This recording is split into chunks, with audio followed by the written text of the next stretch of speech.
Thank you, Nikolas. I would like to thank the organizing committee for the opportunity and congratulate for the exciting event. A special greeting to all my colleagues, presenters, listeners. It's a very great pleasure to be here with you today. What I would like to discuss and present to you today are some notes of the populist constitutionalism of an authoritarian type that Brazil experiences today under the present Jair Bolsonaro administration. My presentation will focus on three main issues. First, to identify Bolsonarism as a populism and more specific as an authoritarian populism. The second main issue is the basic and essential conflict between Bolsonaro administration, the federal government, and the federal Supreme Court in Brazil. And the third and last issue that I will discuss with you is how the Supreme Court, our constitutional court, has responded, has reacted to such populist threats. And the broader context that I use to analyze these three main topics is the COVID-19 pandemic, which has already killed more than 400,000 people here in Brazil. So my first point concerns that Bolsonarism is an example of authoritarian populism. And why? Because President Bolsonaro abuses of constitutional law, abuses of constitutional instrument, mechanisms, and competences, along with an anti-liberal, nationalist, ultra-conservative, exclusionary rhetoric and discourse. And of course that in order to achieve his political goal, that is namely to perpetuate himself, and his family in power.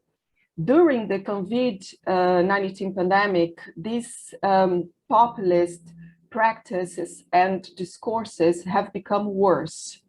In this context, since the beginning of the public health crisis, President Bolsonaro attempts to concentrate power at his hand in order to manage crisis according with his denialist discourse and stance.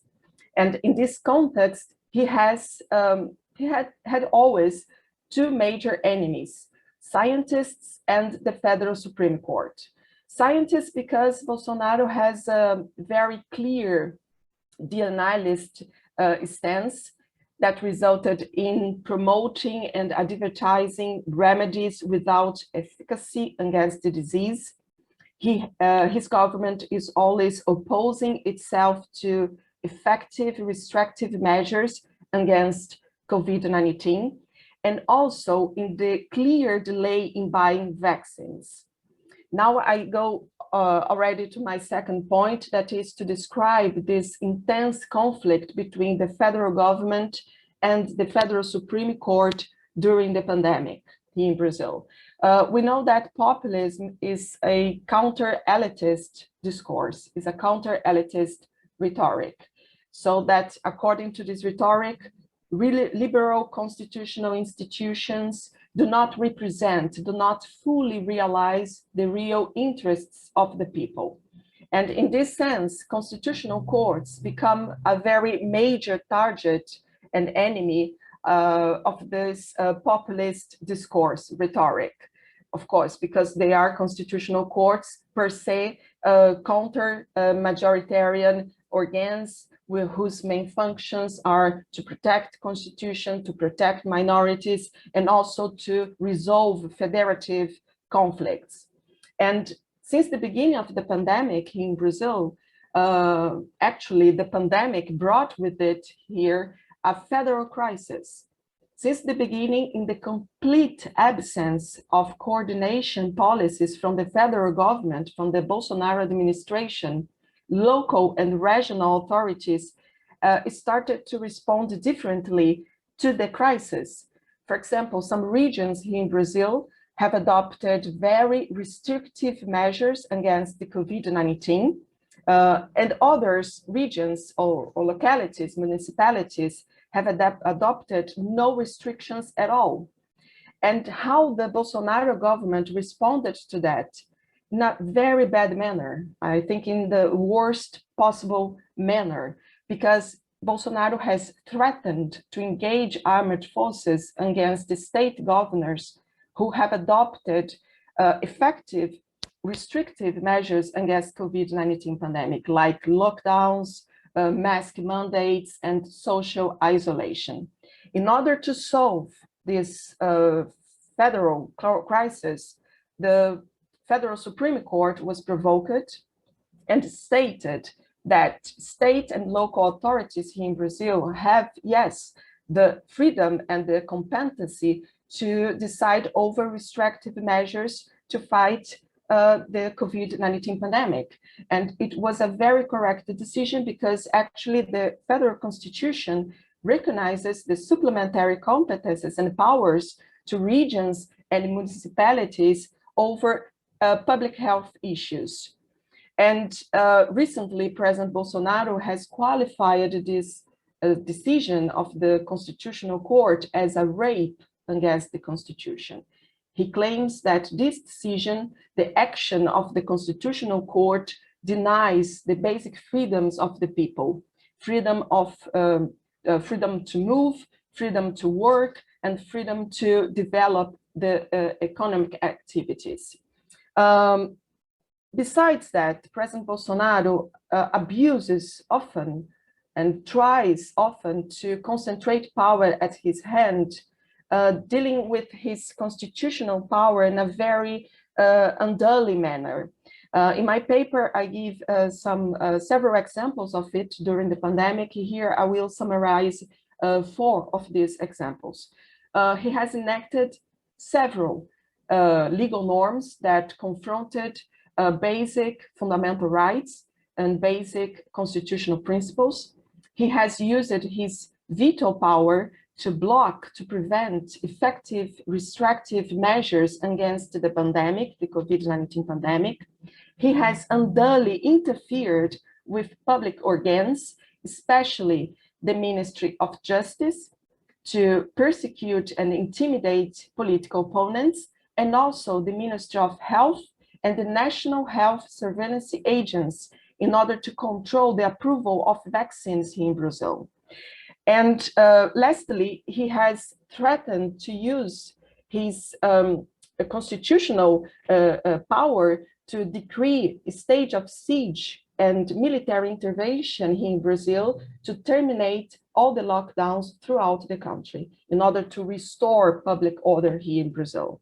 So then I will go further to my last point, is that to analyze how the Constitutional Court, the Federal Supreme Court here in Brazil, responded to such populist threats. And it was in a very institutional manner within the court's responsibilities on constitutional review. In my paper, I give a full description of a series of decisions of the Supreme Court that responded firmly to these populist threats. Here I give some examples. First, in April of last year, 2020, the court has suspended legal norms that were enacted by the President Bolsonaro that firmly limited the public information access provided by public bodies and organs. Since the beginning of the pandemic here in Brazil, it's really difficult to get accurate information about the number of deaths, the number of people that are infected, and that was really facilitated also by some legal provisions that were enacted by President Bolsonaro. And the court has responded to that when provoked in this competence of constitutional review by stating that all these legal norms that were enacted by the president in order to restrict public information access were contrary to the constitution, were violating fundamental rights of freedom of information and also principles of transparency and publicness of the public administration. Second, in February of this year, the Federal Supreme Court has suspended a veto that President Bolsonaro confirmed against a legal provision that established the mandatory use of face masks to all workers inside prisons and detention facilities.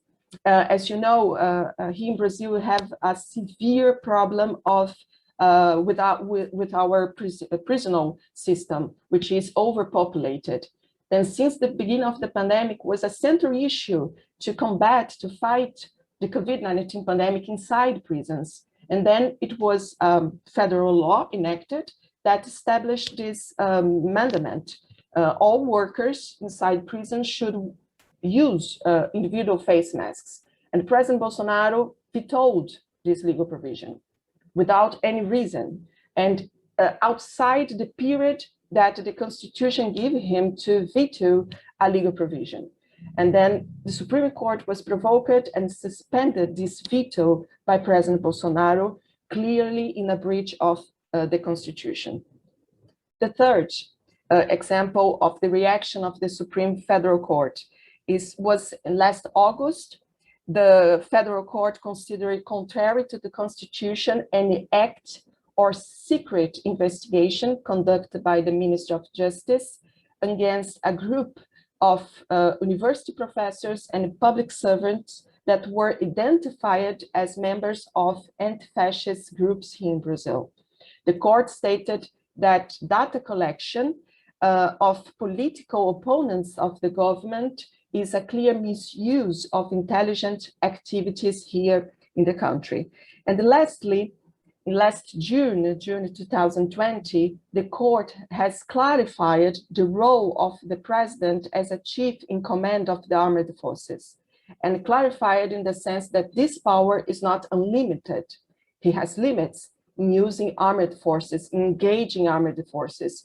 He cannot in any way engage armed forces against the own population of the country and against the other branches of the republic, the judiciary and also the National Congress. He has already threatened in this way. So what conclusions can we reach from this scenario? What role was taken by the Brazilian Federal Supreme Court by reacting to such populist practice and discourses during the pandemic here in Brazil? According to Professor Alon Harel from Hebrew University, constitutional courts often respond to populism in two different ways. They can assume themselves a populist stance, or they can oppose themselves to populism through making decision process based on legalism and social shared values. Although the Brazilian Supreme Court has a recent historic, and I explained this better in my paper, of judicial activism and even judicial populism, more specific, penal populism, as Professor Lucia Cosso stated here earlier in anti-corruption operations, although in this case, by analyzing these recent decisions of the Federal Supreme Court in reaction to Bolsonarism, we can conclude that the court has chosen this second alternative, the opposition to populism, and by doing so, consolidating democratic institutions here in Brazil and also confirming the resilience of the federal constitution. Thank you very much, and I look forward to the comments and questions. Thank you.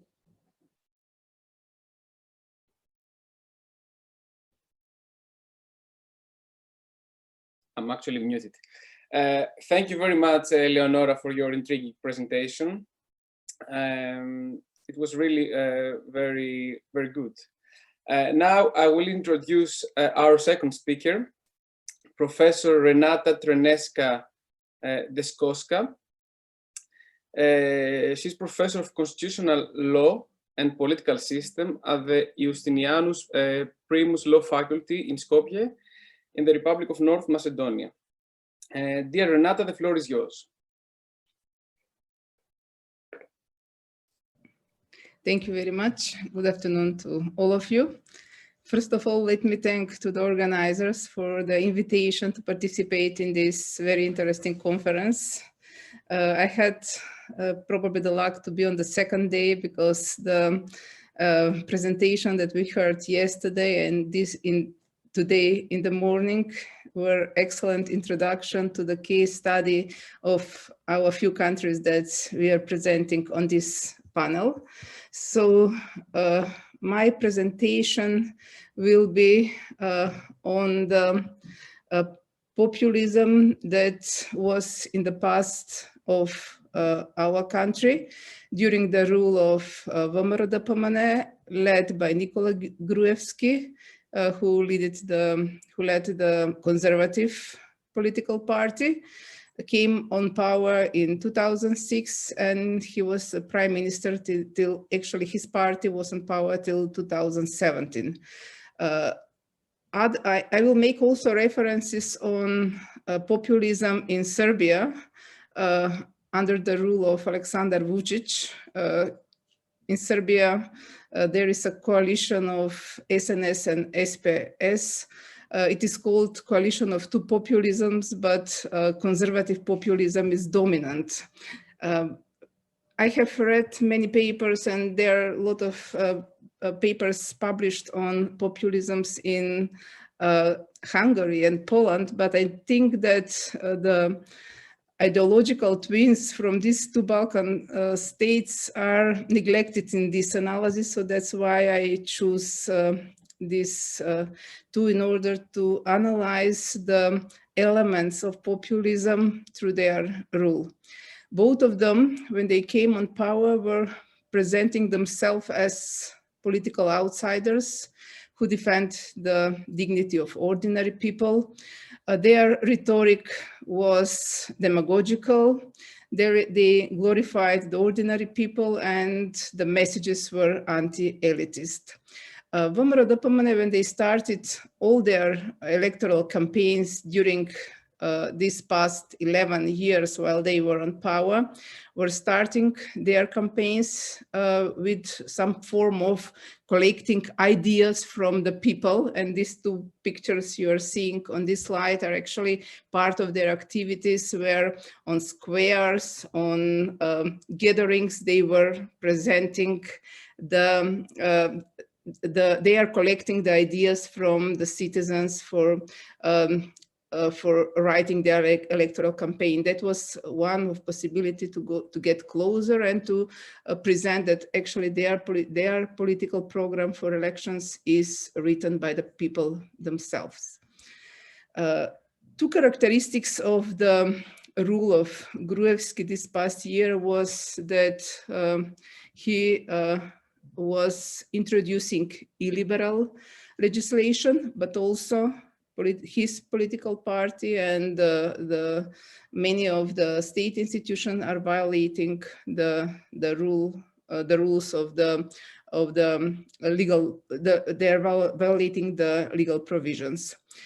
One of the provisions that was criticized was restrictive legal provisions on abortions. Now they are changed after the new government came on, and they tried to propose constitutional amendments that will define the marriage as community between men and women. Of course, this was the amendment that was supposed to hide something more important in their process of reform of the constitution. That was that they wanted to introduce free tax zones in our country for laundering of the money that they collected during the past years. The practice was full of attacks of LGBT clubs that were never punished by the attackers were never discovered by the police, no matter that there were cameras that recorded the events. Also, this past was full with judicial proceedings against the journalists and members of the opposition, in which they were forced to pay for, in these procedures, as damage, peculiar damage for the politicians, high amount of money which discourage them to criticize the government and discourage them to present the facts that there are some crimes, there is corruption and other elements of the rule of the government. What we have been hearing these 2 days about some of the elements of the populism happened also in our country. The first step was capture of independent institutions. Constitutional court was filled with persons loyal to a ruling coalition.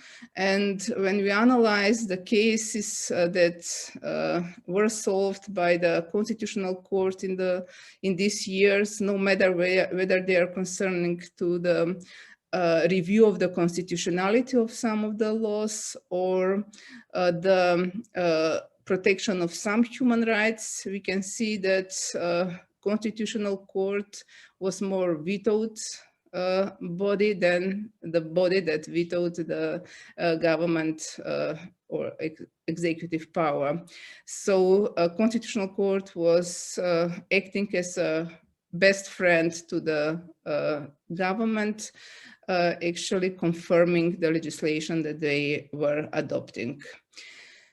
The judiciary, in many of the reports by the European Commission on the progress of our country and also some other analysis showed that there was some kind of telephone justice when the most important cases against the journalists or members of the opposition were actually dictated by the government. When we compare Serbia in the latest report of the European Commission for Serbia, you can see the same or even the same problems. And they are stating that actually now in Serbia, not that only political influence is very high, but also that some of the judges, when they have to decide the cases in which high politicians are involved, they wanted to withdraw from the cases. So some kind of self-censorship is something that is happening in Serbia. Public prosecution was completely under the control.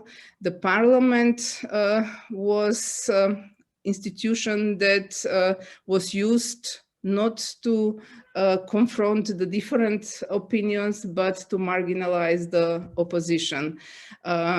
In several episodes, the opposition was boycotting the parliament because of this, and parliamentary majority used these boycotts of the parliament, of the opposition, to adopt the different changes of the rules of procedure of the parliament, which in every normal democracy are adopted by consensus by the government and the opposition. And also there was a case in 2008 when 172 laws were adopted without any debate while the opposition was boycotting through urgent procedure, which was not applicable in this for these laws. And after entering the law in the parliament till its adoption, only 35 to 40 seconds passed. So it was the time spent in the parliament for adoption of the laws. Also, there was one case in 2012, we call it Black Monday, when in the procedure for adoption of the budget for 2013, the opposition, who was using filibustering according to which were actually possible according to the rules of procedure, was forcibly thrown out from the parliament together with the journalists in order not to record the happening in the parliament. The media were under special attack. In the reports of EU Commission in both countries, it is pointed that there is a source of serious concern. The source of serious concern are threats, intimidation, and violence against journalists, that there is a problem with non-transparency of media ownership, that their allocation of public funds, which are not according to the objective criteria, but that lead to the dominance of pro-governmental promotion in the media.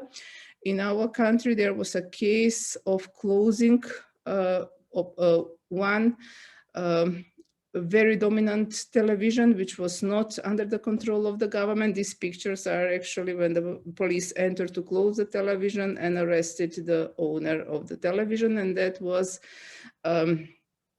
in 2012, when actually the last television which broadcasted attitudes of the opposition was closed, and after that we had only governmental propaganda. Another serious problem was a massive interception of the telephone conversations. Journalists, opposition, NGO activists were put under interception of their telephones. The opposition disclosed this scandal of interception, and that was one of the episodes that moved toward the change of the will of the people, and that was presented on the elections in 2006, which led to defeat of the government. Soros NGOs, the same rhetorics as in Hungary, pressures on the NGOs that were considered as close to Soros was a usual pattern in our country. Classical friend-enemy distinction that exists in the populist countries existed in our country and exists still in Serbia. For Vučić, in his rhetoric still is very strong the rhetorics on Kosovo, because he's presenting that no matter that Kosovo is lost for Serbia, but he's still using the threat of losing something which is lost already for building the emotion, for raising the emotions among the people. So his enemies are political elites of the previous government, immigrants, Croats, Albanians, Bosnians, Americans, tycoons, NATO. So this is the list of his enemies. The list of enemies of Gruevski first was Greece, EU, international bureaucrats, and United States. Actually, when we analyze the blossom of Gruevski populism, actually it is connected very closely to the Greek veto to our NATO accession in 2008. And that was the moment when he turned out as a populist. After the veto, he started the procedure for pre-term parliamentary elections, on which the rhetorics was that we are going to lose our national identity because of Greece. We are going to lose our national identity because of the minority, Albanian minority in the country. So in these elections, with such kind of strong nationalist rhetorics, VMRO-DPMNE obtained absolute majority in the parliament. They obtained 63 seats in the parliament of 120. So opposition lost even the seats that they had on the elections in 2006. So Gruevski was in a position to rule by himself in the parliament. Of course, in our country, there are always coalitions with Albanian political party, but his position was much stronger in the government. The labeling, the discreditation of the people was present. So Albanians, migrants, intellectuals, people from academia were under the labeling as traitors, as elitists, etc. On the left side of this slide, you are seeing, this is supposed to be a picture of me. I was a member of the parliament in that period, so the government, the ruling party, published stickers with faces of all members of the opposition, and it said that wanted for treason, and listed the policies that we had in our party program that were giving the possibility to enhance the use of Albanian language as minority language in the country. So these kind of stickers were sticked to door of my apartment, to the flats in which I live, to the neighborhood, and also it happened to every MP from the opposition in the neighborhood they lived.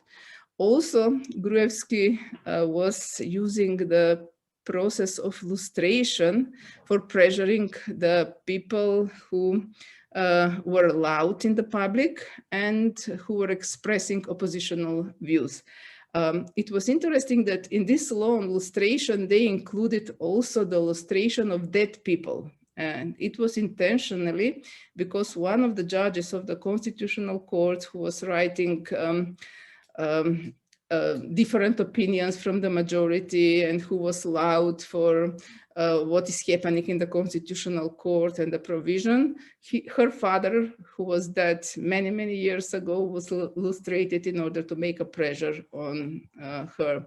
So this law on lustration, after the opinion of Venice Commission and Council of Europe recommendation, was nullified and is not enforced even in the period of their government.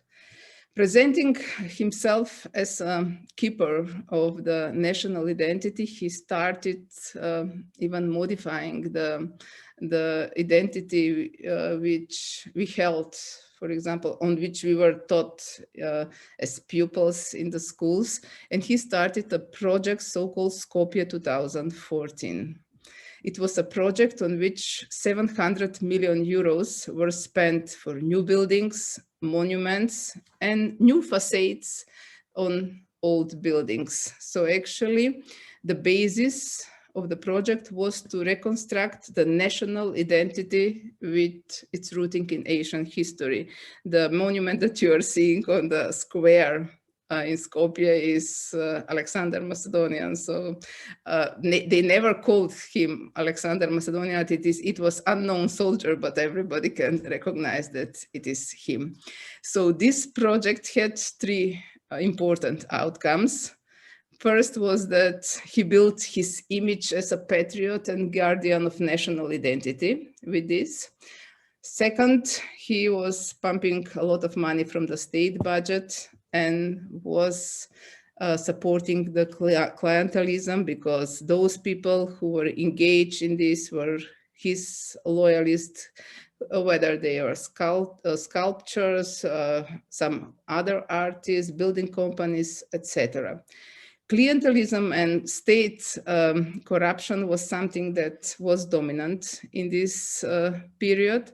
So many material and immaterial favors from the government and the party were given to his political supporters for their party support and for their party activities.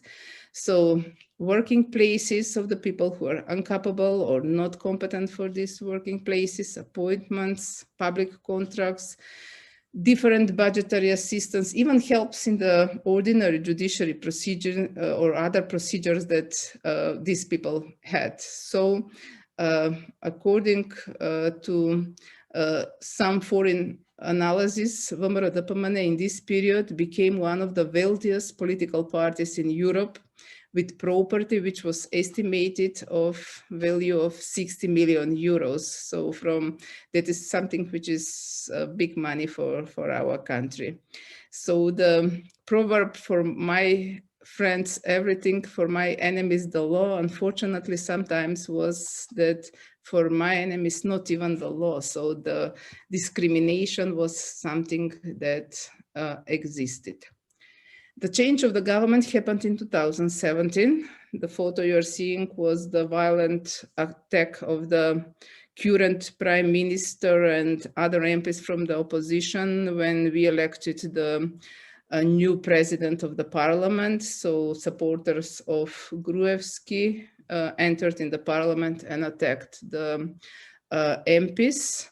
And now, after the change of the government, the process of recovery started, but it is very, very difficult process, because many of the values were destroyed in the past period. So to restore the system of values is a difficult process that demands not only decades, but I think generations. So when the new government was elected, this election of the government was followed by high expectation and optimism for change in the society that led to the victory on local elections in 2017. But after that, some unpopular decisions came. One of them was agreement with Greece for solving the name dispute. So the new name of North Macedonia is supposed to open EU perspective, but new disappointment happened when the negotiation with EU have not been opened. So we entered NATO, but a process for negotiation for EU does not start. COVID-19 also was a special challenge and special difficulty to detach from populist traditions that we had in the past. So it is reality that in order to amortize this unsatisfaction of the voters, so the summer government also is turning toward populist measures. So easy promises, flirting with voters, offering simple solutions for difficult problems is something that is present also in the current rhetorics of the government. We are also facing with the expectations of the citizens for strong leadership, which is impossible in the situation when we do not have stable majority in the parliament. On the picture, you are seeing our current prime minister who is trying to build the image of a strong leader. Also, there are expectations of rewards or compensations of the people who were in the opposition till 2017 for their activism, or with other words, demands for clientelism. So this opens the doors for rising of new left populism in North Macedonia.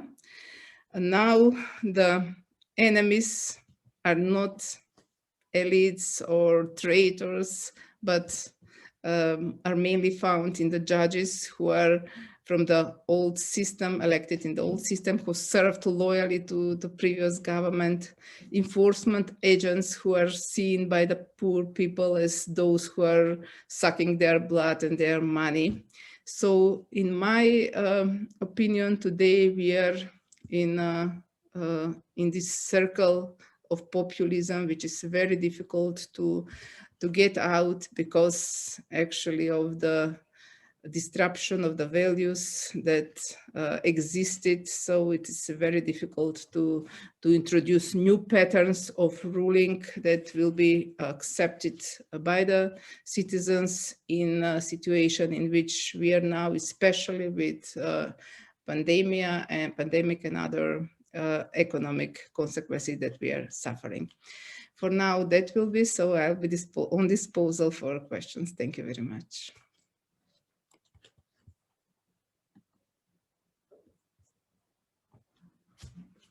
Excuse me.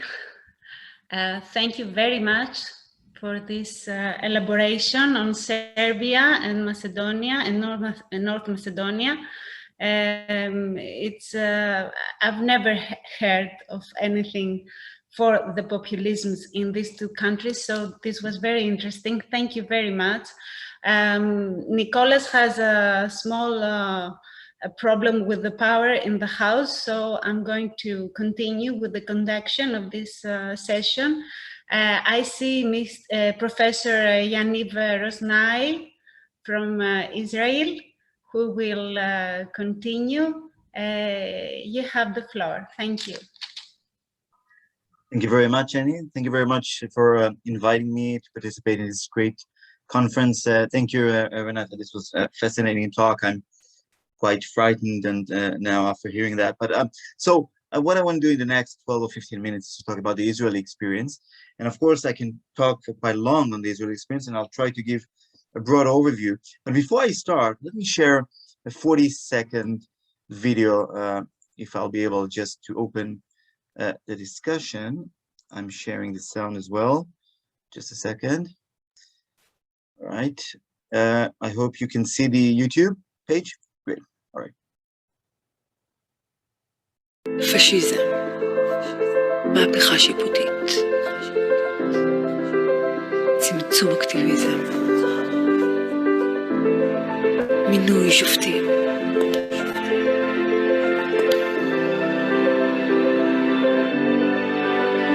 משילות, הפרדת רשויות, יישום בג"ץ, פשיזם. לי זה מריח כמו דמוקרטיה.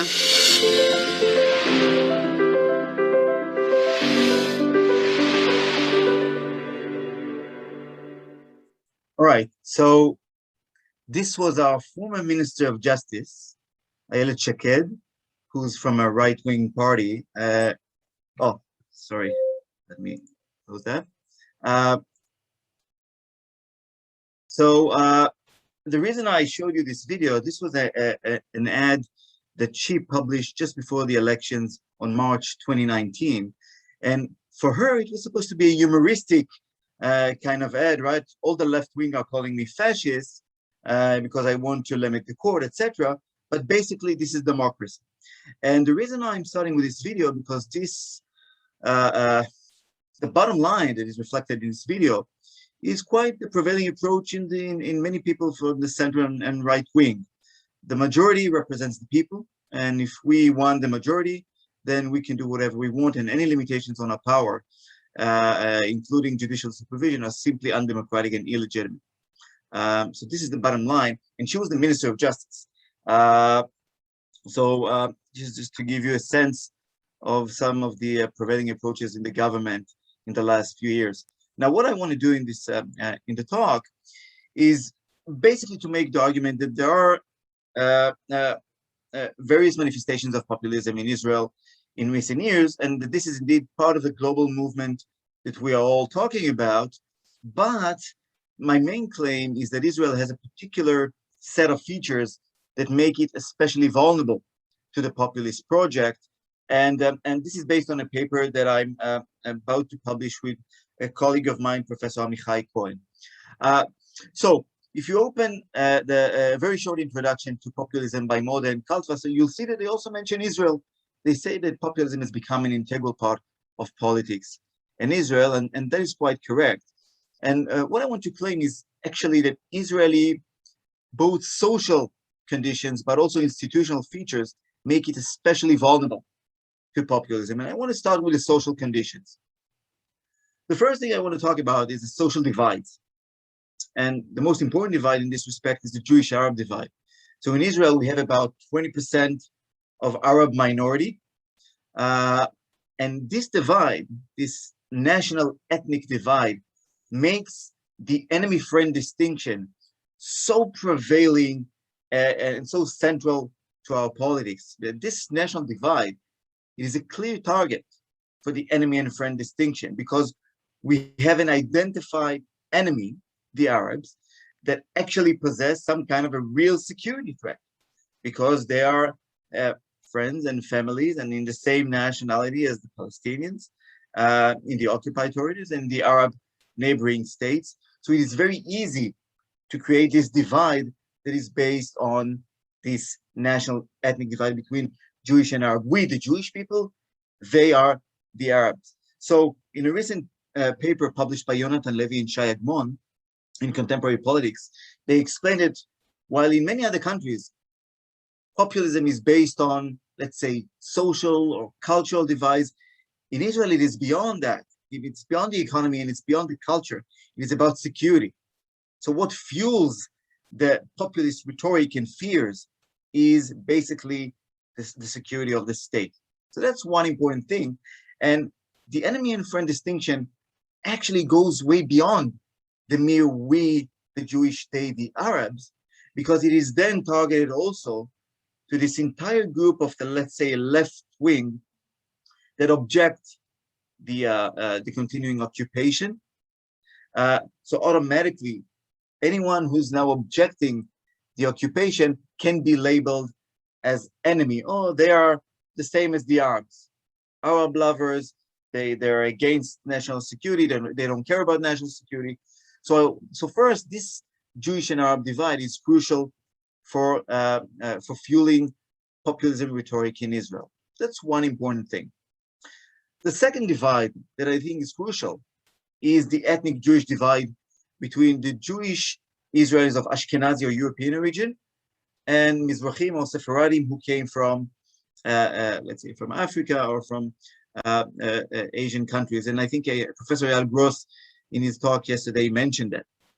So populism is based on this antagonism that is also based in the socio-economical field, and that addresses inequalities or let's say underrepresentation, which have historical bases and are also valid to some extent today.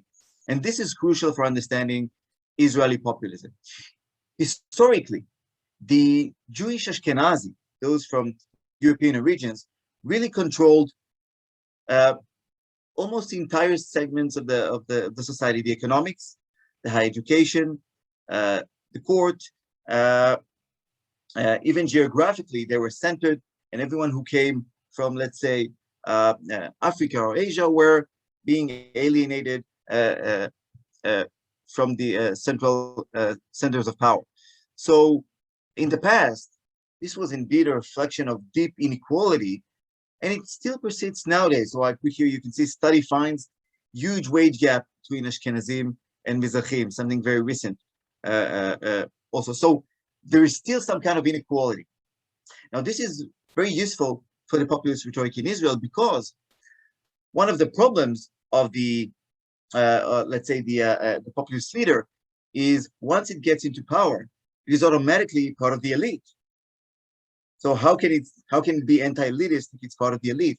And when you have this kind of social and economic inequality, it's very easy for the leader then to just jump over this challenge and say, no, I'm representing the weak people. Now, in Israel, this is also quite crucial for the anti-court rhetoric, because the court traditionally was composed mainly of secular Ashkenazi judges. And so it was very easy to say, look at these judges, these elite judges who are remoted and they don't represent the real people. It was very easy to make this kind of attack. So when the anti-elitist drive also served the purpose of weakening the judiciary, populist rule in Israel gains twice. So that's the second social divide that I think is crucial. And another example for that is our former Justice Minister Ayelet Shaked, who basically blamed the court for being a detached elite, that they're not connected to the real people, they don't understand the real suffering of the people, and they prefer universal values over our own particular and nationalistic interests. So again, we have this anti-elitist rhetoric that is also targeted to the courts. So that's the second social feature that I find extremely worrying. The third Israeli social feature is the existence of anti-liberal groups, and particularly the ultra-Orthodox group, which are now about, let's say, 13–14% of the population. Now, the ultra-Orthodox Jews are not only illiberal in the sense that they want to, in their own small group, they want to have illiberal actions or customers, etc., but they're what Amnon Rubinstein calls anti-liberal, in the sense that this is their vision for the entire state. So they want to impose these illiberal values and principles on the rest of the population. And their worldview is the complete opposite, complete opposition to the liberal worldview that the court was trying to advance for many years. So if you can see here in a recent survey, this is just unbelievable. 97.7% of the ultra-Orthodox people have a complete distrust to the court. So it's very easy when you have this very a strong and small minority group that are opposing the court and its liberal worldview. Now, why this group is so important is for two main reasons. First, they have growing numbers. If let's say in the average secular family there are 2 kids, in the ultra-Orthodox Jews there are 9, 10 kids. So in 2030 they will be probably 15-16% of the population, and in 2050 around 50%. And so it's not only in the numbers that is important, but also the effectiveness of its political power. It is still a small group, but since 1977, it was in nearly all the coalitions that were composed in the state. So they were part of the government and they had a lot of political power. So these are the social features that I find extremely troubling. But social features that enable populism exist everywhere.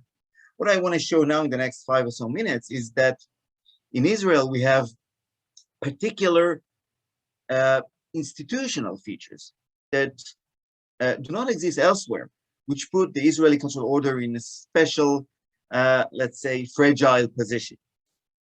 The first structural weakness is that we have extremely weak political system of checks and balances. So if you look around the world, democracies have various devices for distributing political powers. So in some countries, we have bicameralism. So we have one house of parliament that can somehow block various initiatives, etc. In presidential systems, we have a president that is separately elected, and we have these veto powers for each one of the bodies. In federal countries, we have this vertical separation of powers between the central government and the federal states. So there's another mechanism that can block certain political initiatives. In many of the countries, there are the electoral system itself is composed of some kind of a regional aspect.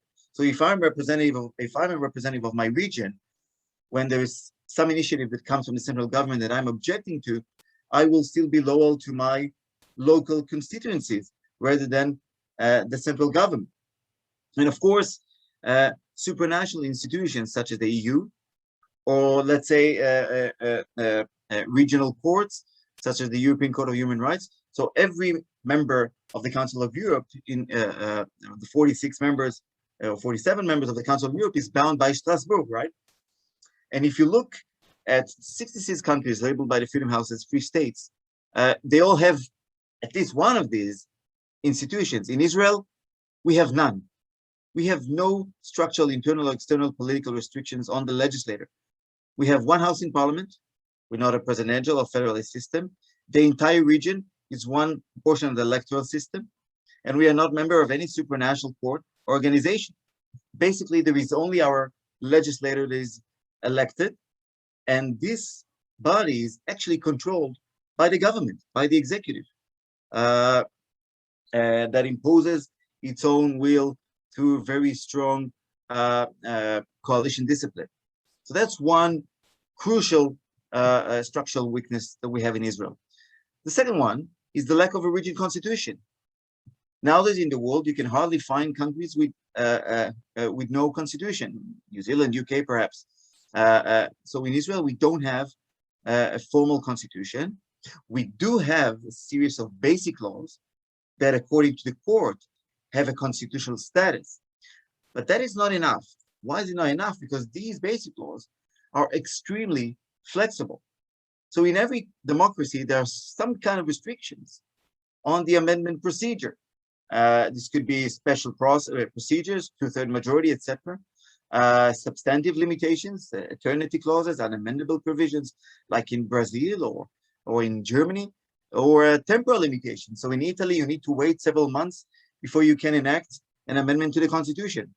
In Israel, 0 limitations.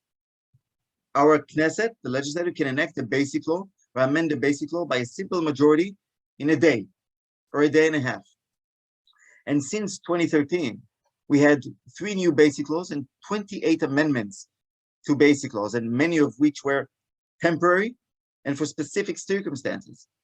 So abusive constitutionalism at its highest level. So basically, we had more constitutional changes than the entire history in the US. Another structural weakness is extremely thin Bill of Rights. If you look around the world, an average constitution has about 30, 35 rights that are explicitly protected. In Israel, we have about 10 or 11 rights that are explicitly protected in the basic laws, depends how you count. And important rights, such as equality or free speech, have no explicit protection at all, only some protection thanks to the court's jurisprudence. Just before concluding, I want to elaborate on that, and I can send some material if anyone is interested. In the last few years, Israel has been in the middle of intentional legislative and political process that aims to weaken and circumvent democratic checks and balances and liberal democratic principles. I grouped them into very large 4 groups, so attempts to limit independent institutions, mainly the Supreme Court and its authority, but also the way that legal advisors are being appointed to limit the authority of the ombudsman, etc. Second is executive aggrandizement, strengthening of the executive of the government and weakening the opposition. For example, there was a huge reform in state budget that we won't have an annual budget, but a biannual budget, to budget once in 2 years. And this was conducted through a series of temporary ad hoc amendments. There is also an attempt to silence criticism, to control the media, and delegitimize human rights organizations. I can elaborate on that. And if you look at the Israel Democracy Institute or the Israel Association of Rights, you can find reports elaborating on all these attempts. And finally, there's exclusion of the Arab minority, especially, I won't elaborate, but especially through the new basic law that was enacted, Basic Law Israel, the nation state of Jewish people, that is the ultimate populist mechanism. It creates a dividing line between we and them. We are the Jews, we are the people, the Arab minority is not even mentioned. But not only that, this new basic law, this part of the constitution, doesn't even mention Israel's democracy character. It doesn't mention equality or minority rights. It doesn't even mention the Declaration of Independence, because it speaks about equality. And it was enacted just like the Hungarian new fundamental law, just the coalition versus the opposition. That's it. No attempt to create a more inclusive decision-making process on this very crucial constitutional status. So I just want to end, because I'm running out of time. Israel is still a democratic state with strong institutions, but the social divides, combined with our weak regime structure that lacks a rigid system of checks and balances, with the overall flexible constitutional structure and the limited Bill of Rights, it is an extremely comfortable ground for flourishing of populism in Israel. And I'm afraid that our system is so fragile that in a specific political setting, the liberal democratic order can be easily undermined. Thank you very much for listening.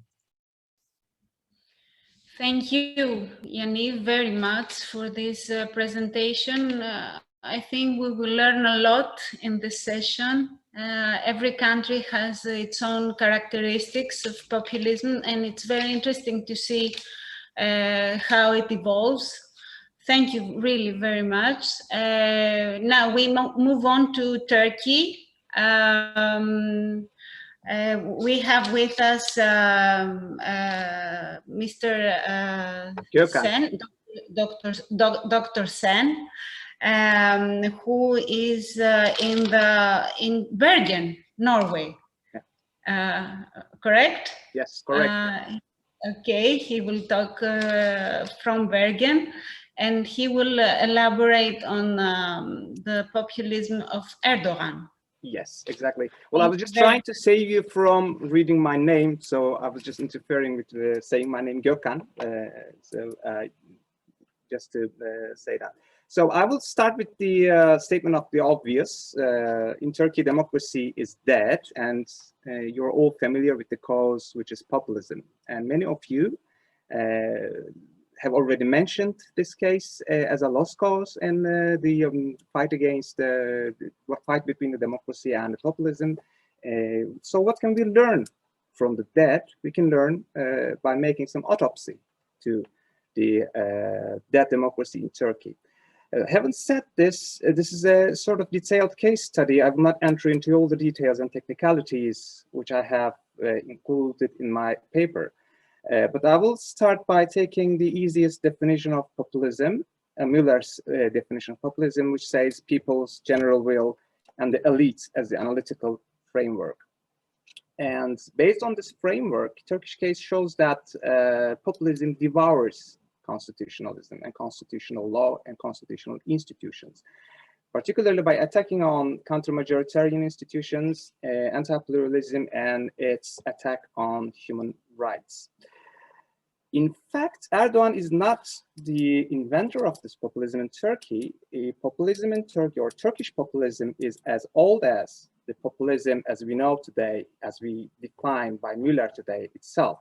We can trace it back to 1950s with the advent of the multi-party democracy, where the right-wing parties came into the political arena, saying that Turkey is divided into center and periphery. And this center and periphery division from the 50s is taken for granted as paradigmatic examples or analytical framework by sociologists, political scientists, and lawyers to explain the case of the divided nation of Turkey and the problem of democracy and populism.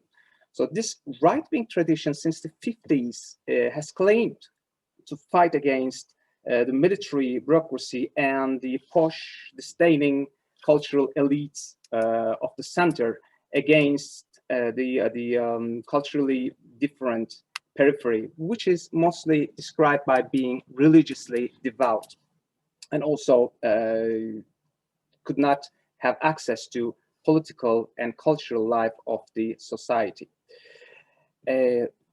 Following this historical division has laid the foundations. Now we have on the one side the real genuine people, which forms real people, and on the opposite we have as the enemies of the people, or the elites, or the institutions that are stacked by these elites and the enemies of the people, who were actually Western-minded, secular, urban people.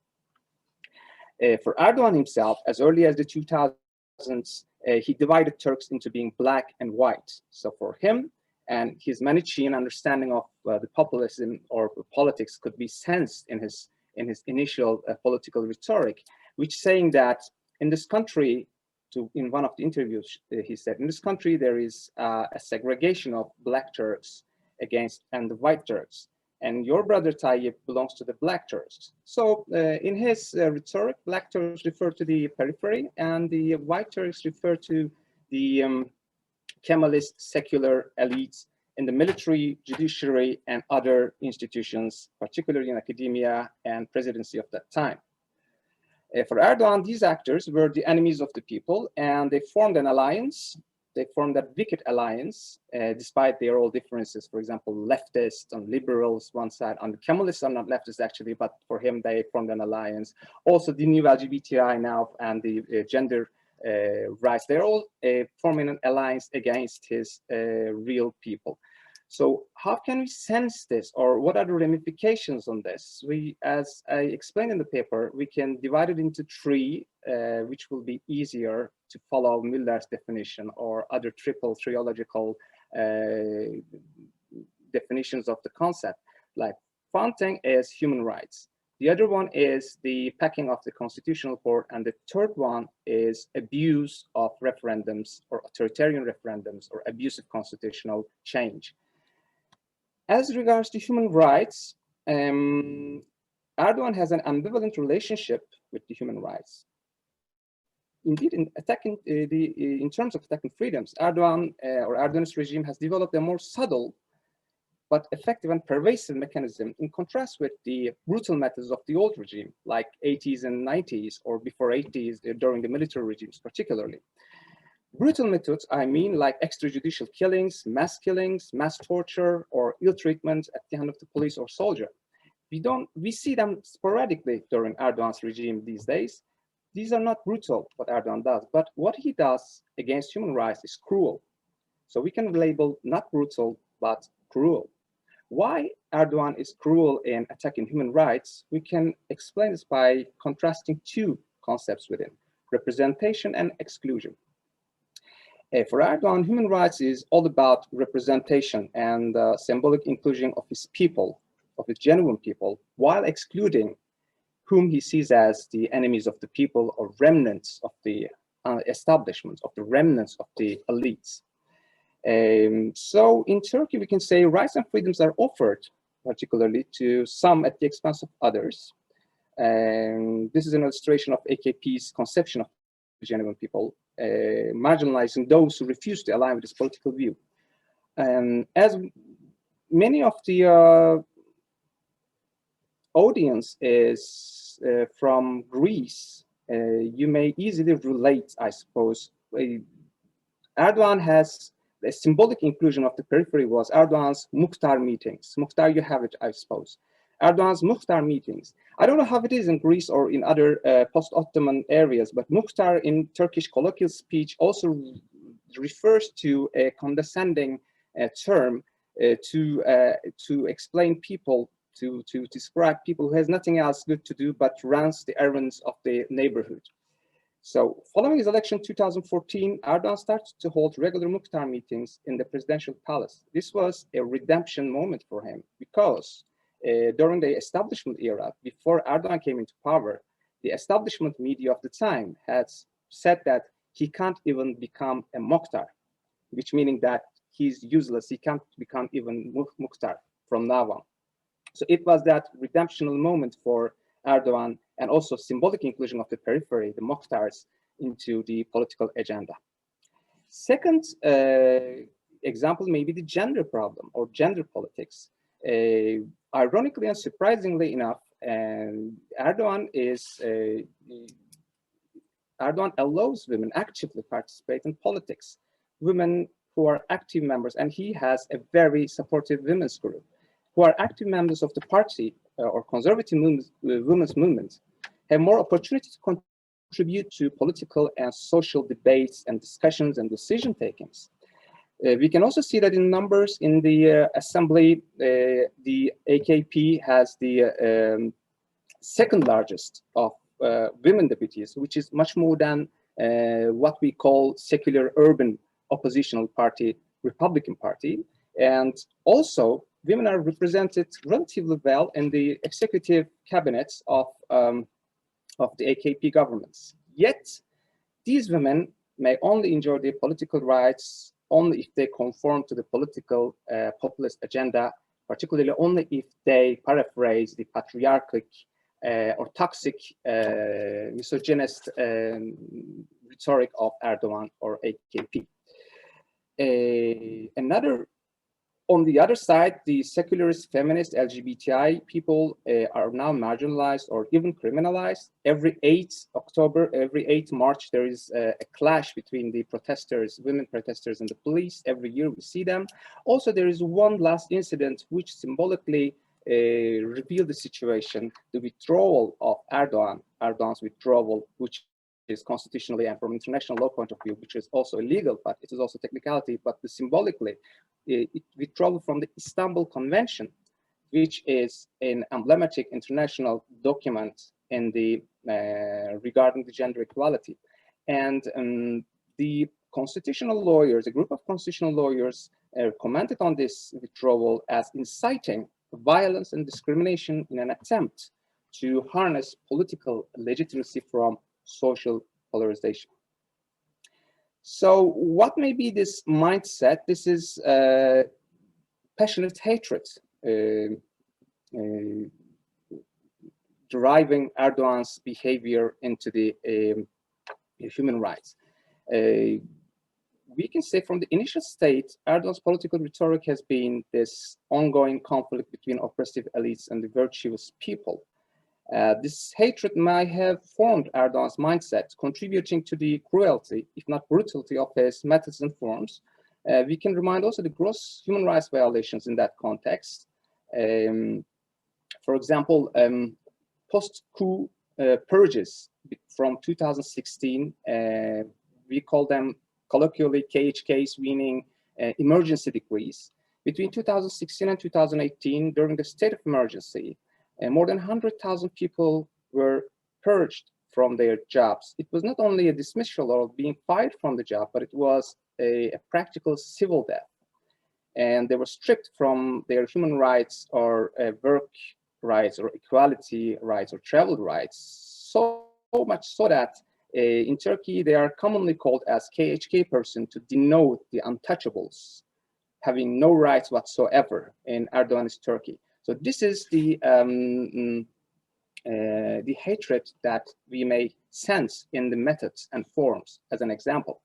So the hatred towards what he sees as the remnants of the previous establishment, and there's a hatred towards an anti-pluralist belief, Erdogan's anti-pluralist belief in a homogeneous popular will. So coupled with this hatred, there's also a fear in Erdogan of being either toppled by army, judiciary, the old establishment, and new actors, old ally Gülenists, the group that have been thought to be behind the 2016 attempted coup, and liberal or leftist dissidents, which came into the scene after 2013 Gezi protests. And after this Gezi protest, Gezi events, commonly called, populist polarization has been ubiquitous in Erdogan's rhetoric and his post-attack on human rights. The overt contempt to urban secular discontent may be sensed in his famous speech saying that those are the whiskey drinkers on the banks of Bosphorus who cannot understand the real problem of the real people. So these were also the main motives that drove the human rights abuses after the Gezi events. Well, in fact, you will all say, most of you who have any knowledge about Turkish history will say that Turkey has never been perfect. That is indeed true, but Erdogan's human rights status or situation is the worst, and many observers conclude that Erdogan's Turkey is even worse from that of the military regimes of the 70s or 80s. What is the reason? The reason is the old regime protected the state, but Erdogan wants to protect himself. And old regime abused human rights because it saw it as a necessary evil, or all the people who were abusing human rights at that time were having this Hannah Arendt's conceptualization like banality of evil. They were thinking that they are doing their duty. So I can refer to Yaniv's speech before me, security. We also have this issue of security and fear against human rights even before Erdogan for different social and historical reasons. But the bitter fact is that Erdogan is abusing the rights just because he hates those group of people, and we can say he's bullying the whole nation. And this is the same, we can say the same for his minions in judiciary and all other state power. An example for this may be Osman Kavala''s case. Osman Kavala was a philanthropist who is behind bars for 4 or 5 years now, but without being convicted, just being held hostage by the state, despite the European Court of Human Rights decisions. A pro-government columnist, and also Osman Kavala is seen as the main actor behind the Gezi protest. A pro-government columnist, and when I say pro-government columnist, it means that these reports are coming directly from Erdogan's president palace. He commented that detaining Kavala 4 years ago was a revolution of the people. He said, I quote, "To be able to touch Kavala is to be able to touch the cultural hegemony of the imperialist West." And you can feel this resentment, feeling of redemption, fear, and hatred in the same one sentence. And many other highlighted human rights cases or abuses have this sort of tone or have this sort of component. Why this fear and hatred? We have to turn back to a little bit of history. Do I have time, or am I eating my time out? How many minutes do I have? You have time. You can conclude. It's okay. Okay, 3 or 4 minutes. Great.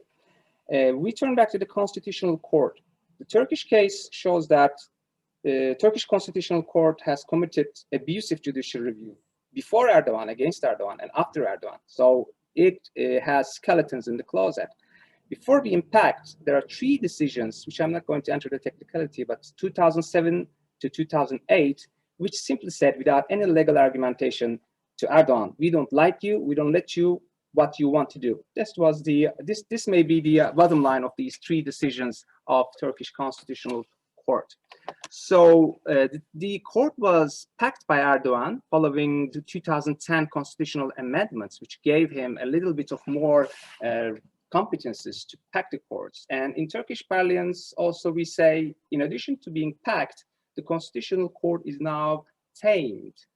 We cannot really, because it is stacked with loyalists and the staunchly pro-Erdogan judges, particularly after 2016. Before 2010, Erdogan started by appointing constitutional lawyers, and who are credible people, who have this professional, ethical integrity, but still somewhat ideologically close to Erdogan. But after 2016, the only merit of these judges, the last four judges, is their committed allegiance to Erdogan. And from then on, the Constitutional Court has become a rubber stamp institution. The critical moment may be the 2016 decision, where Constitutional Court decided not to review the emergency decrees, which practically de facto abolishment, which led to practical de facto abolishment of the Turkish constitution. So from a constitutional point of view, I can say the Turkish constitution doesn't exist anymore, which is what we call the constitution, is a deconstitutionalized era. So within this context, there came the referendums. This is the last component of Erdogan populist regime. I rely on my earlier argument that the referendums will always be populists if they are decision promoting, which means that if the author and the author of a subject of the referendum and its initiator is the same, it will always become a populist's weapon, which also may be associated with the Schmittian conception of Führer principle, where Nikolas really explained it in a very elaborated way. The key aspect here is Turkish constitutional referendum was a dormant feature in autocrats' hands, and there are three referendums in that respect. 2007 referendum was made against Erdogan by the establishment, but it backfired because the establishment was presented by president of the time. But then Erdogan learned and realized that there was that weapon after 2007 referendum, which led him to make 2010, which is the referendum that helped him to pack the constitutional court, and 2017 referendum, which is the closest thing to Schmittian conception of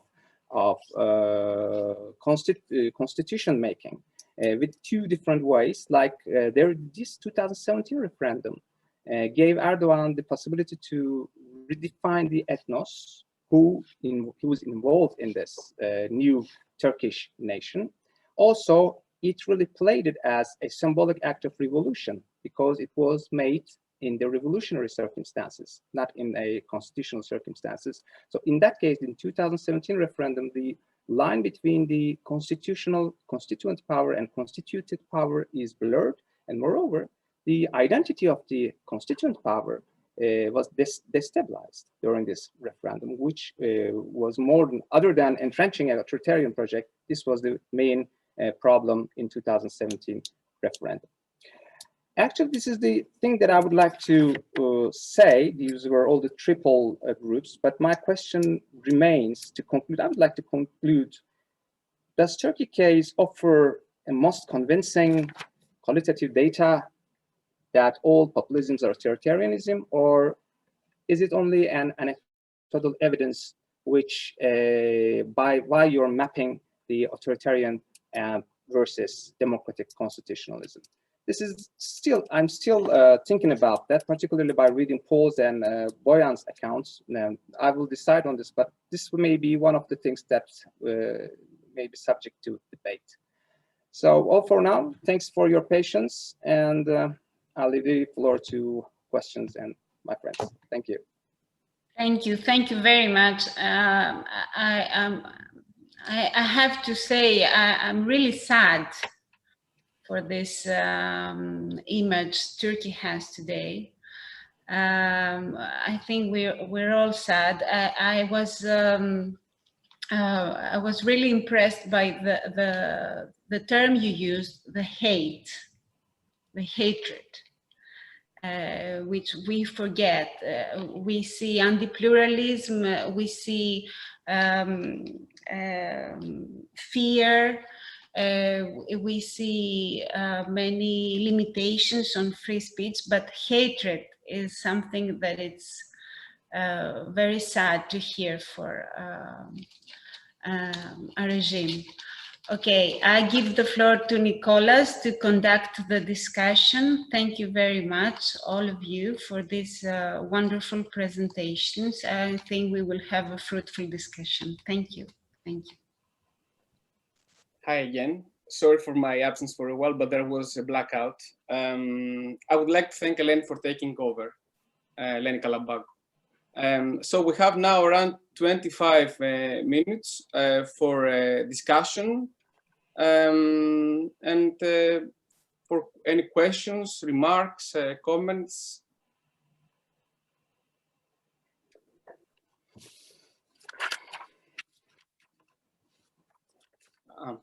Costas Stratilatis wants to raise a question. Costas, the floor is yours. Thank you very much. I really enjoyed all papers. I enjoy more case studies than theory, actually. Let me just ask an empirical question to Renata. I find the case of North Macedonia very interesting, not only because I live in this country, actually, more than I'm living in Greece or in Cyprus, where I teach, but also because it is a case of a populist, a defeat of the populists. Gruevski lost. And there was another event that, okay, I would like you to expand a bit more on it. Actually, half of the electorate in North Macedonia, of the active electorate, voted in 2018, nothing less, these brave people, and I will say it again, these brave people, voted nothing less than the change of the name of their state. This is an empirical fact that shows that Gruevski's populism was long and was deep, and I'm in a position to know this. But on the other hand, there were forces still active, and it was not only the desire of your citizens to enter the EU. It was a major factor. Would you somehow tell us more about the forces against Gruevski's populism? And if I may, a very short theoretical question for Yaniv. The problem with populism today is that we do not have a coup d'etat, so we do not have a point in time that we can trace as the authoritarian turn. You have analyzed this in your papers. Do you find that the case of Israel is one of incremental, the same as it happened in Hungary, for example? Or was there a single point in time that you could choose, even arbitrarily, as the turning point for the current situation? Thank you.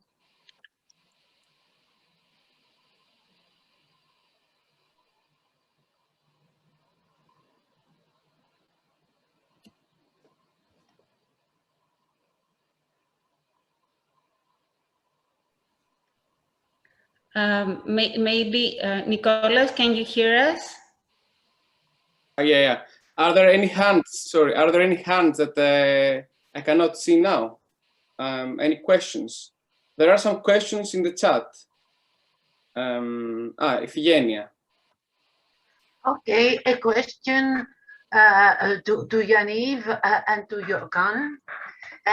Do you think that the situation, the women's equality is related to the question of the women's equality is related to populism? Thank you. Okay, thank you, Ifigeneia. Are there any other questions apart from those in the chat?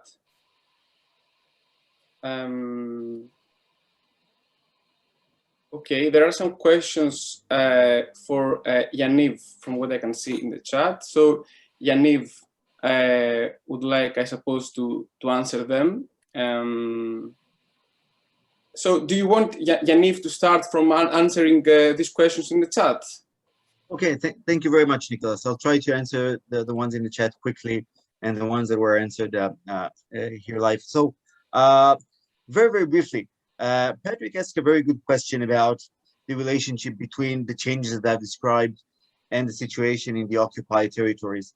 And Eyal Gross also wrote in the discussion that it's very hard to separate between the two, and it's sometimes not a real separation. How can you separate between these two situations? I pretty much agree.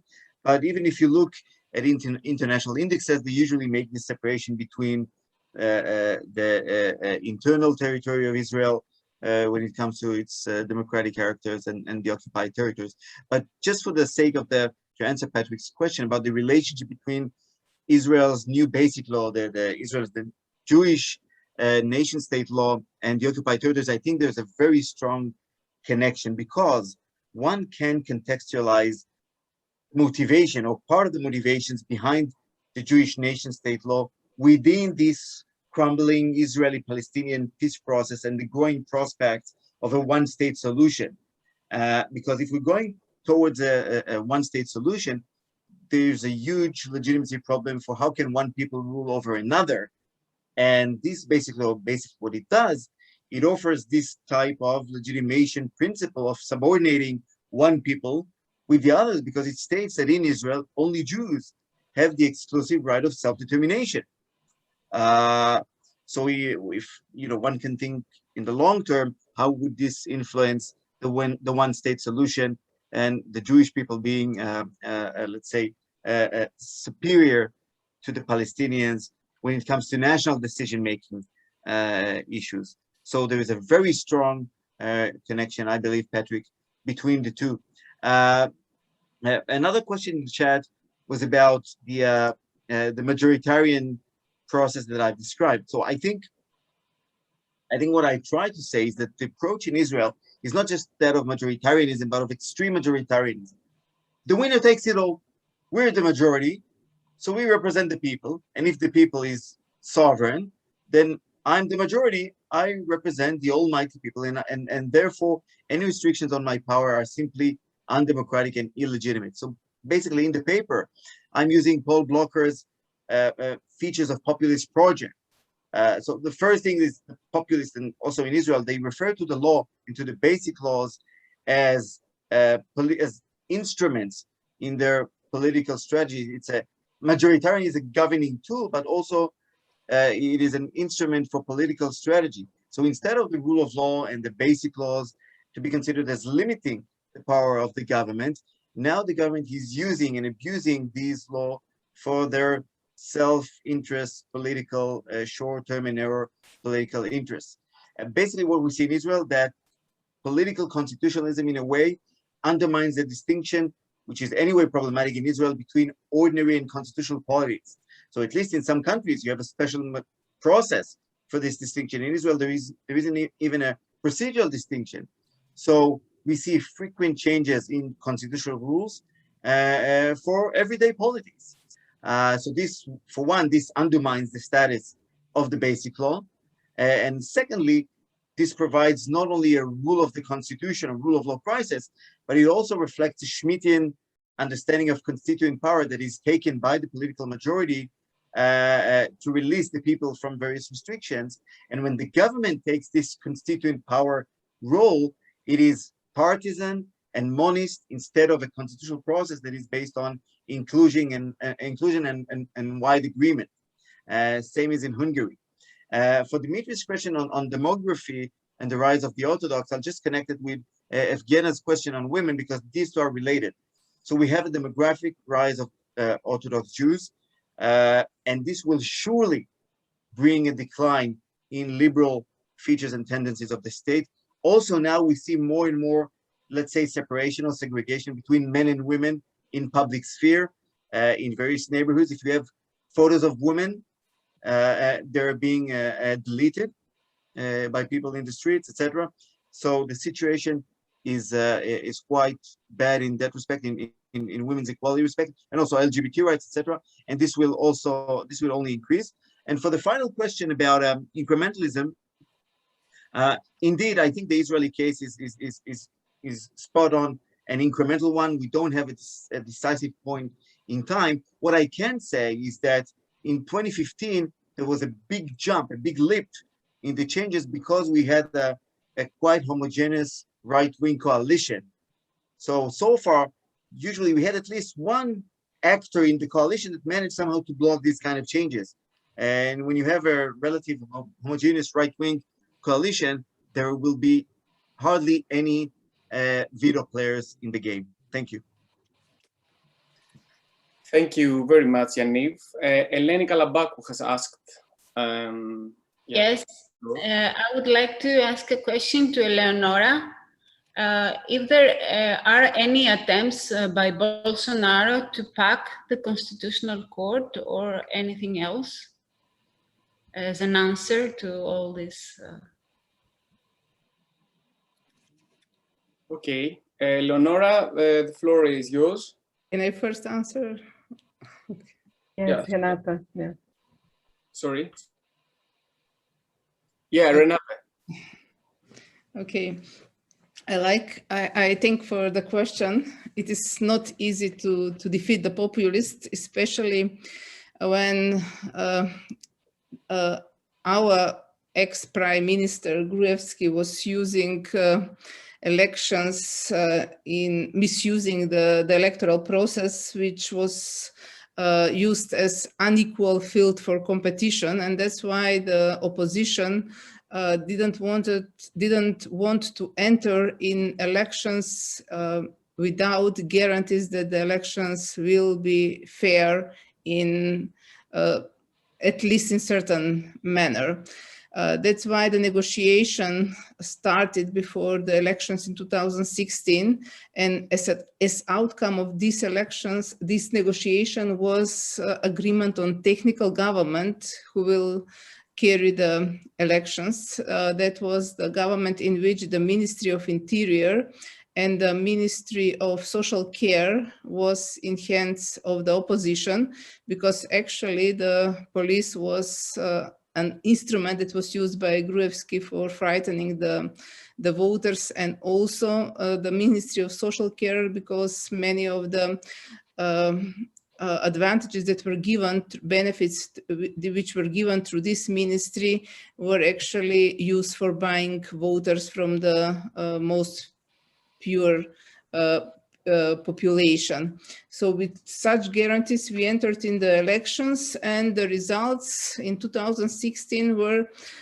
results that show that electoral body is divided. Before that, there were so many press conferences held by the opposition called The Truth for Macedonia, in which the opposition disclosed the intercepted telephone conversation that were taped in the Ministry of Interior, and that showed actually the undemocratic rule before that. So on this election, the results were for VMRO DPMNE 51 and for SDSM 49. So actually VMRO had 2 seats more, but opposition made coalition with other political parties, and he had to step back. That's why this event in the parliament on 27th April, when the MPs from opposition were attacked by his supporters, happened, and luckily no one died in these events.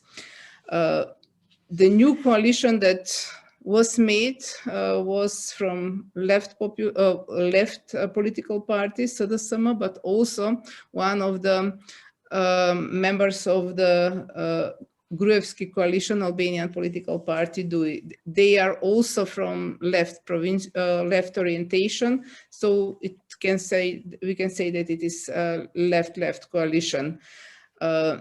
One of the most difficult problems that new coalition had to solve was what you already mentioned, the name issue. We had referendum. Unfortunately, opposition was asking for boycotting of the referendum because of the high census for successful referendum. This was consultative referendum, and for its success, there is a need that 50% of the votes go to vote, majority of the votes that are in the voter list. Unfortunately, we had turnout of 37%. All of them voted for, so for support of the our agreement with your country, but the decision was not adopted on the referendum because, according to the constitutional rules, this turnout made the referendum unsuccessful. So the decision was supposed to be adopted in the parliament, and it was ratified by 2/3 majority of the MPs. Part of the MPs from Gruevski political party voted for the agreement. So that was the procedure for that adoption. But it is very difficult to, as I was speaking before, to overcome the consequences of this rule. We are still struggling. I think that will be a very difficult process, but hope that his rule and his manner of authoritarian populism will never repeat in my country. Thank you. Thank you very much, Renata. Are there any other questions? If there are not, Ifigeneia asked me a question. Yeah. Equality. Yeah. Well, I can say this: what terrifies Erdogan most is the politicized form of feminism, and because in Turkey, feminism always go hand in hand with the LGBTI movements, and which terrifies Erdogan most is this politicized form, which is imbued with liberalism and leftist discourse. But other than that, for example, I'm not in a position to comment on general problem of women's equality in Turkey, which dates back to before Erdogan, and where Turkey is on the bottom of the list of the world. But what sometimes there are rare moments that I am proud to be a Turkish citizen is when I see on the 8th of March, despite all the threats of Erdogan against women, they are always on the street, which sparks a little bit of hope in Turkish democracy.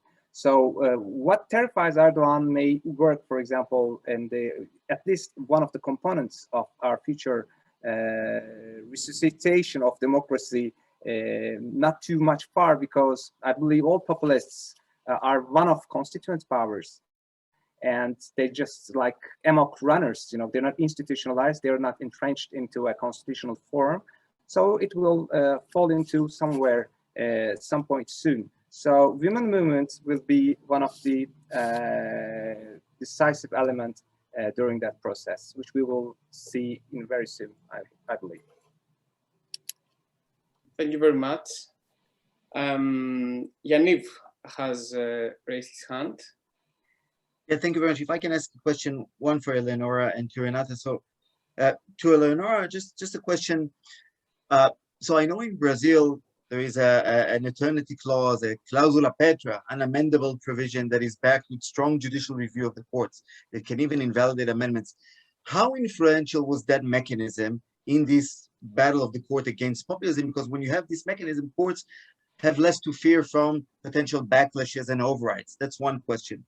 And just to Renata, I wonder, you mentioned in one of the slides that the collection of ideas from citizens themselves for the agenda, right? So how you walk in the street and you ask citizens what they would like to do. But do you find this thing somewhat problematic? I thought this would actually be a positive thing, even for populist parties. So thank you. Thank you, Yaniv. Eleonora, the floor is yours. Thank you, Yaniv and Eleni for the questions. I will start answering Eleni's question about the attempts of President Bolsonaro to pack the Constitutional Court. There were some attempts by his side. One was successful. He managed to appoint a very reliable judge of his in February of this year. Is a judge that has a very strong religious link to this new charismatic church in Brazil, who is very strong, very conservative and reactionary against minorities. So it was a very important victory for Bolsonaro. But on the other hand, he was in the first year of his government to pass amendment of the constitution to increase the number of the judges in the Constitutional Court so that he could appoint more judges during his period of his administration. And Yaniv, this proposal of Bolsonaro to amend the constitution was blocked exactly by these eternal clauses that we have here in the Brazilian constitution, that are the fundamental rights, the balance between the powers, the rule of law. So by answering you is a central mechanism. And you are listening to you, I realize how this structure, constitutional structure and design here in Brazil helps to block these populist advances here during Bolsonaro administration. We have a very rigid constitution. Our core values are protected by these eternal clauses, and the Constitutional Court has a very active role by protecting these clauses. So it's a very central mechanism, and also a political aspect that Bolsonaro has a very fragile support by the parliament. So in these very sensible attacks against fundamental rights, he has not the support of the Congress.